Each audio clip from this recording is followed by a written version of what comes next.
તો મિત્રો આ છે ને સિમર રિસોર્ટ સામેની કોર આવેલો છે ને તે લગભગ તો કિલો જ છે. તો જય દ્વારકાધીશ મિત્રો, કેમ છો બધા? મજામાં જશો? તો આવી ગયો છે એક નવો વ્લોગ સાથે. મિત્રો અત્યારે આવી ગયા છીએ સિમર અને અહીંયા તમને દેખાડીશ કે બીચ ને એવું કેવું છે. તો બન્યા રહેજો મિત્રો વ્લોગના એન્ડ સુધી. તો મિત્રો આમ જો સામેની કોર દેખાય ને ઓલા ત્રણ ભાઈઓ એ અહીંયા ફિશિંગ કરે છે, એટલે માછલી પકડે છે. તો મિત્રો આ છે સિમર બીચ. જો અહીં જો ઓળકા કેટલા બધા છે. અહીંયા જાજા ભાગે સિમરમાં તો માછીમાર જ છે. તો મિત્રો આમ જો પવન ચક્કી વાળું આ સોનાર પેનર છે. આમ જો આખું ઠેકે ઠેક લગાડેલા છે બધા, એટલે કે લાઇટ બિલનો પ્રશ્ન જ ન આવે અહીંયા.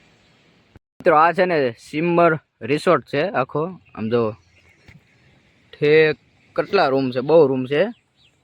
એક્ઝેક્ટ દરિયાની સામે જ છે આમ જો સિમર રિસોર્ટ. તો મિત્રો અહીંયા સિમર જે રિસોર્ટ છે ને તે પણ દીવની જેમ સહેજ વિકસિત થતો જાય છે.